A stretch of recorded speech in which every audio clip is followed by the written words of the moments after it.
Kennedy prête serment comme président à Washington en janvier 1961.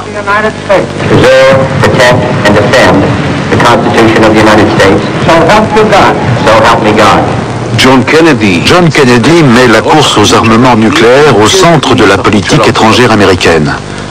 Selon lui, les États-Unis, leaders du monde libre, ont le devoir de limiter la prolifération des armes nucléaires. Kennedy montre beaucoup de détermination dans son combat pour le désarmement. L'initiative nucléaire d'Israël contredit sa politique. Nous pensions qu'Israël faisait une erreur. Nous estimions que plus il y avait de prolifération d'armes nucléaires, plus les chances d'une guerre nucléaire s'accroissaient. Et que si de plus en plus de pays développaient des armes nucléaires, en particulier dans des régions sensibles comme le Moyen-Orient, il y avait un risque qu'elles soient utilisées. Et Israël n'était pas une exception, je veux dire après l'Holocauste. Israël n'était pas une exception en ce qui nous concernait, mais c'était une exception pour les autres pays du Moyen-Orient. Et il pensait, à juste titre je crois, que si Israël développait un armement nucléaire, il n'y avait pas de raison qu'il ne fasse pas de même. Kennedy est maintenant face à un dilemme. Est-ce vraiment l'intérêt des États-Unis de laisser un État minuscule livré aux attaques des ennemis qui l'entourent et menace de le détruire? Est-il justifié pour les États-Unis de considérer l'initiative nucléaire d'Israël de la même façon que celle de puissances comme la Chine et l'Inde, qui sont susceptibles d'attaquer des adversaires avec des armes nucléaires?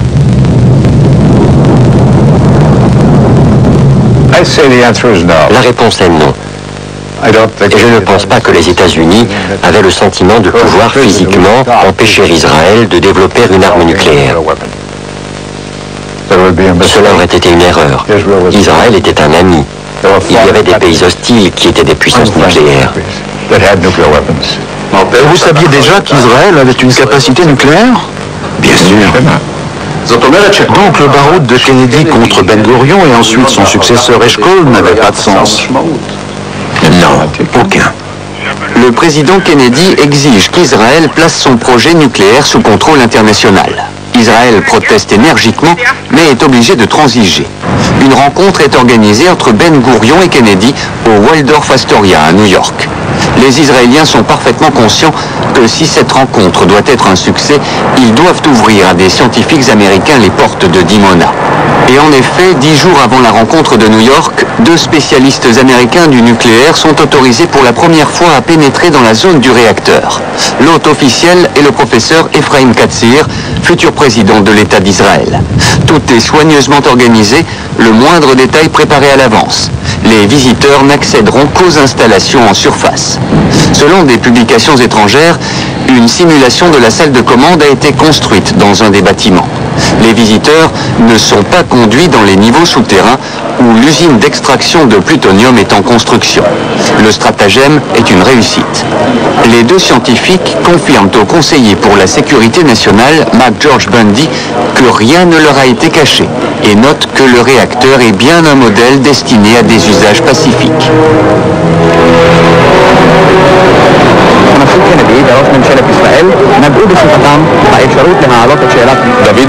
Ben Gurion était très tendu en allant à cette rencontre avec Kennedy, ici à l'hôtel Waldorf Astoria de New York. Mais l'atmosphère a été détendue pendant les 90 minutes qu'elle a duré. Les rapports officiels indiquent que les 2 leaders, je cite, sont allés au cœur de l'usine nucléaire israélienne. Le président Kennedy a dit qu'il avait lu le rapport des scientifiques américains qui avaient visité l'usine et qu'il était très utile. Selon le compte-rendu américain de la rencontre de Ben Gurion avec Kennedy, Ben Gurion a déclaré que l'objectif central et pour le moment unique d'Israël est d'extraire de l'énergie. Mais en même temps, il n'a pas caché à Kennedy la possibilité que dans 3 à 4 ans, Israël ait besoin d'une usine de séparation du plutonium. Information fausse, puisque selon des sources étrangères, l'usine d'extraction du plutonium était déjà en construction à ce moment-là. Kennedy avale l'histoire. Il ne fait pas de difficulté à Ben Gurion et ne lui demande pas pourquoi Israël a besoin d'une usine de traitement du plutonium. Qui plus est, le président ne lui arrache pas une promesse explicite que les Israéliens ne développeront pas dans le futur des armes nucléaires. Au contraire, Kennedy laisse entendre qu'il est attentif à ses électeurs juifs. Ben Gourion démissionne de son poste de Premier ministre en été 1963 et se retire au kibboutz Sde Boker. Sa démission n'est pas liée à Dimona, mais découle du fait que la plupart de ses vieux compagnons n'ont plus confiance en lui. Une semaine après l'entrée en fonction de son successeur, Levi Eshkol, les États-Unis mettent ses nerfs et son gouvernement à l'épreuve. L'ambassadeur américain, Walworth Barbour, lui remet une lettre très sèche de Kennedy. Aucun président américain ne s'était jamais adressé en ces termes à un premier ministre israélien. Le président exige d'Israël des informations fiables sur ses projets nucléaires et prévient que si ces informations ne sont pas communiquées aux États-Unis, l'aide américaine à Israël en sera affectée.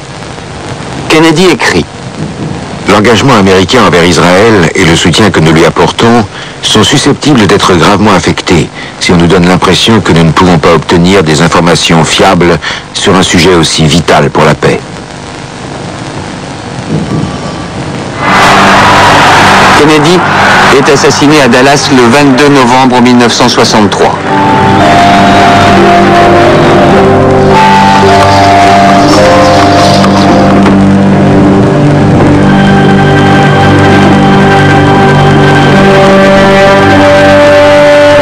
Lyndon Johnson prête serment comme président. Il invite le Premier ministre Levi Eshkol à son ranch au Texas. נשיא ארצות הברית וראש ממשלת ישראל טסו יחד לחוות ג'ונסון. Le président Johnson était très attentif à la communauté juive américaine. Il savait qu'il ne ferait rien qui compromettrait cette relation. Ce serait préjudiciable pour lui et pour son parti. Ils étaient de fervents supporters du président Johnson et il aimait ses supporters. וושינגטון, קבלת פנים מפוארת הוכנה לראש הממשלה ושר הביטחון ליד הבית הלבן. À la différence de Kennedy, Johnson n'aime pas la confrontation. Il préfère le compromis. Les États-Unis ont de fait abandonné leur demande de contrôle sur Dimona et fournissent même des armes conventionnelles à Israël en échange de l'assurance renouvelée qu'Israël ne serait pas le premier pays à introduire des armes nucléaires au Moyen-Orient. Cette déclaration israélienne opaque, qui jusque-là avait seulement été faite oralement, est formulée par écrit dans un traité entre les deux pays. Israël a maintenant un potentiel nucléaire reconnu. Des experts parlent de cette situation à laquelle Israël a tenté de parvenir pendant de nombreuses années comme d'une bombe dans le sous-sol.